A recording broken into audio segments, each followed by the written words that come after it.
Welcome back to SpadeCardMagic. Today I'm going to show you a really cool ambitious card routine. So before I begin, don't forget to like, subscribe, and let's get started. Alright, so I've actually done an ambitious card routine in the past. However, this routine is more in-depth and there's more to it. So let's get started. Alright, the spectator can start off by selecting any card. So let's say they select this card right here. And now I can just show them and put it back inside the deck. So now their card is lost. And now nothing is face up. However, their card jumped to the top. And now I can actually show them that again. So they can inspect their card all they want. And I can just stick it back inside like so and have them look at it. However, their card is already back on top.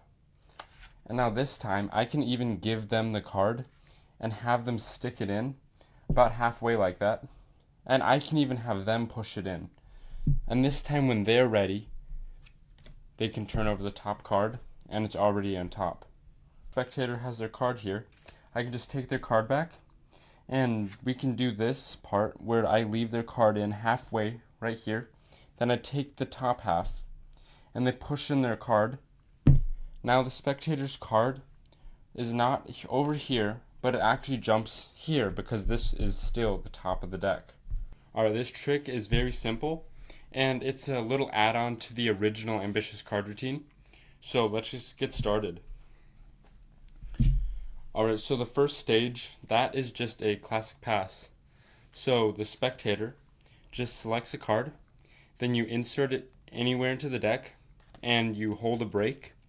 And you do the classic pass, and I have a tutorial up there if you need, but I'll go over a brief overview right now. So you want to hold a break like so, grip the bottom half with your index and your thumb, and then you want to pull up the pack with your pinky. You want to grip it with these two fingers and just pull it around. It'll take a lot of practice to get done smoothly, so don't think that you're going to get it really easily. And this cuts the top to the bottom, putting their card to the top.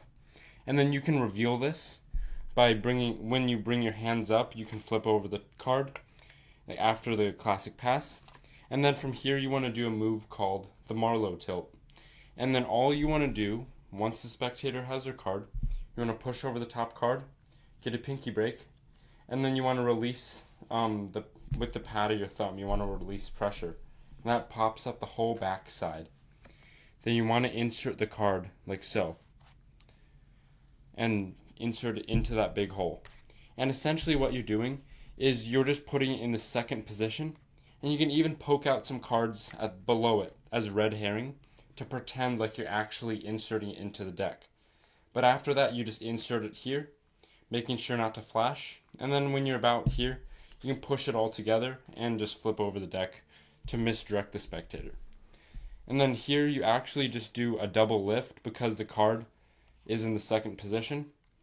And once you do the double lift, you show them their card. Don't flash that, of course.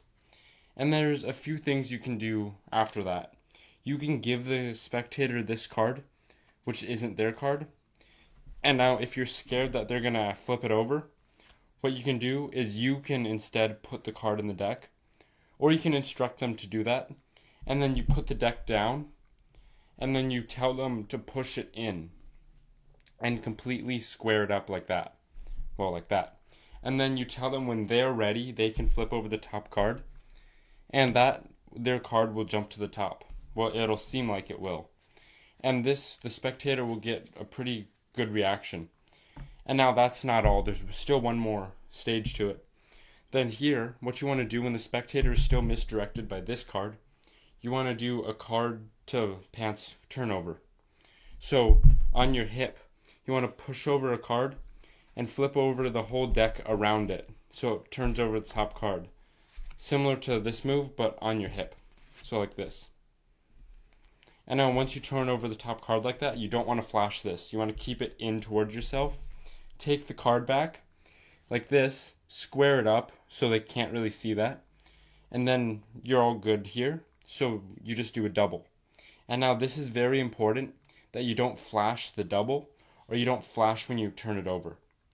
So after you have those two cards flipped over, what you do is you push this card down really deep, like so. So this is well below half. And then you cut about a little above half out here, and then you have the spectator either hold on to this packet, or you can place it down and have them push it in. And then you tell the spectator the card is going to jump to the top again, and indicate that it's going to jump to this pack. But then when you turn over this card, act really confused because the card is never going to be there. In fact, it's going to be right here because this was actually the top half. And the spectator is going to be really confused and amazed at the same time because they're going to think this is actually the top. Alright, I hope you enjoyed. Don't forget to like, subscribe, and I'll see you next time.